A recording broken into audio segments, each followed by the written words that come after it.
Ultrasonic cleaners work really well. For example, watch how it just takes the pencil mark off of this glass. They instantly just come off of it.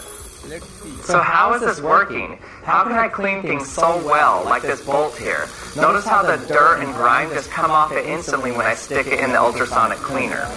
The reason they work so well is because they have extreme acoustic pressures that cause the pressure in the water to drop below the vapor pressure of the water. This causes a bubble to form and then collapse many times per second. The pressure waves created from the collapsing bubbles are so high that it can even break little pieces of metal off. You can see if I take this brass metal foil, it literally eats holes in it. So this brass foil just becomes dust as these ultra high